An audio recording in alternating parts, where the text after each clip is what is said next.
नाजरीन पुठवा.com की तरफों अस्सलाम वालेकुम। कलर सईदा दन गली रोड गुज़श्ता 11 साल तो मुंतज़िर है पाकिस्तान पीपल्स पार्टी, पाकिस्तान मुस्लिम लीग नून और मौजूदा हुकूमत पाकिस्तान तहरीक इंसाफ। शर्की कलर सईदा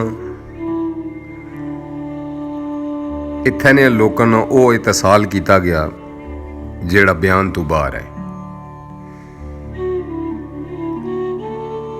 कोई भी सियासतदान में इत्थे नहीं अवाम उसकी सर अखां पर बैठाया।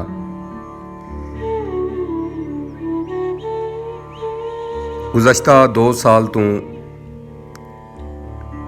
सुई गैस ने पैप पैने पे थोड़ा जा एरिया कोई इतना ज़्यादा नहीं सी जिसने भी 2 साल लई गई। साबिक वज़ीर आज़म शाहिद खाकान अब्बासी सुई गैस ने मनसूबा दिता सी, आखिरी दिनों में उसने तो बाद कोई इस रोड ना पुरसान हाल नहीं होया। तुसां ने सामने रोड है, बारहा मरतबा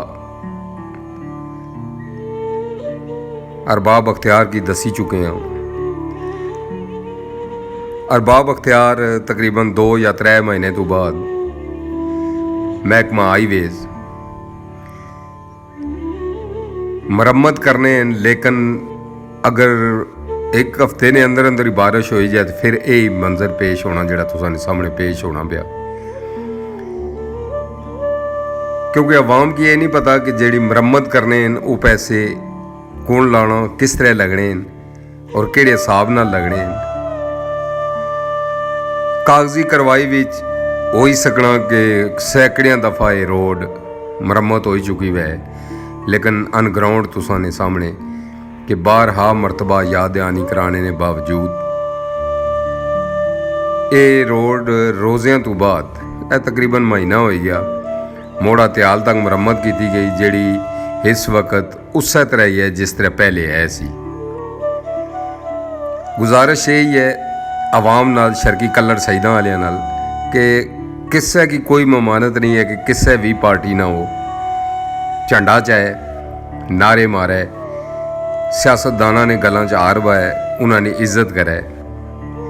लेकिन इतना सोचना चाहिए ना कि अगर अवाम इतनी पजीराई देनी है भी तो उन्होंने जी हालत होनी है, कोशिश अवाम ने यही होनी है कि असां जाइए तो फोटो छकाइए, सेल्फियां बनवाइए तो वापस आइए तो अवाम की दसिए कि असां बहुत बड़े नन्हे खान हाँ। लेकिन ये तुसां ने अनग्राउंड ये चीज़ां तुसां तक्की सकने हो कि कलर सईदा तो दन गली तक, और इसने विच जिथे इस अपने इलाके की ट्रैफिक है उत्थे आज़ाद कश्मीर ने बहुत सारे अवाम इसने तो मुस्तफीद होने, लेकिन मिनटां का सफ़र घंटिया में तय होना। नवीं गड्डियाँ क्या उन्होंने टैक्स नहीं है? क्या जेडे मुलाजमत करने पे महकमा हाईवेज वाले वो सिर्फ तनख्वाह के नैन पे?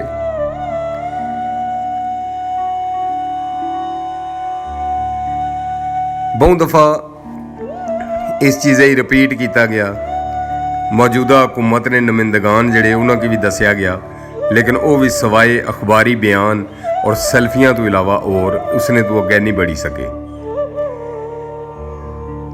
गुज़श्ता दौर तो गुजरी चुके हैं, लेकिन मौजूदा हुकूमत की आखसा कि ये जड़ा टुकड़ा है कलर सईदा तो दन गली तक जिसने पर इंतहाई सियासत की गई है, और हुण भी मौजूदा हुकूमत के नुमाइंदगान भी इस पर सियासत करने पे गुजारिश कर सा कि अवाम की सहूलियात दित्तियां जान।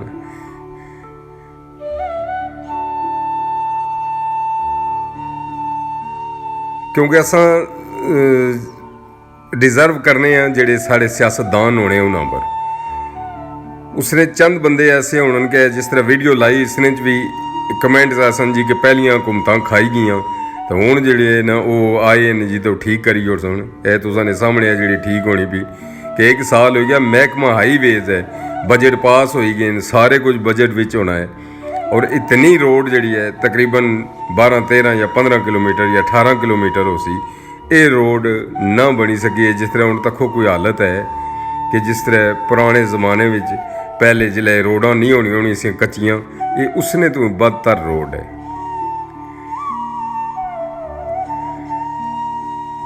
फेसबुकों पर अगर तक्को तुसां इन्हां जितने भी सैल्फी सरकार जितने भी हैं, बहुत सारे सैल्फी सरकार है इत्थे साढ़े कोल।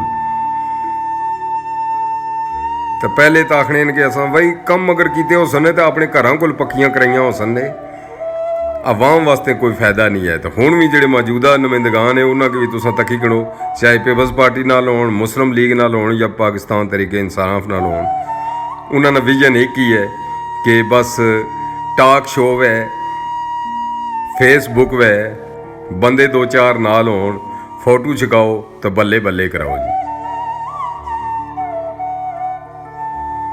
उम्मीद रखने भी कि अरबाब अख्तियार इस तरफ खास तवज्जो दे सन। दरीना मसला है आवाम ना मोड़ा फड़ियाल जी, ये तो ठीक हो ही ना सकिया जी। उम्मीद तो दुनिया कायम है, उम्मीद रखने पे कि शायद हो ही सकना अल्लाह ने ज़ात कोई अपना नेक बंदा भेजा है और ये जी अवाम नी देरीना मुश्किलात है ये हल है। असा कोशिश कर रहे हैं कि तनकीद बरा इसलाह करिए, लेकिन इत्थे क्या इसलाह है जिथे आवे ना आवा ही बिगड़िया हुआ है।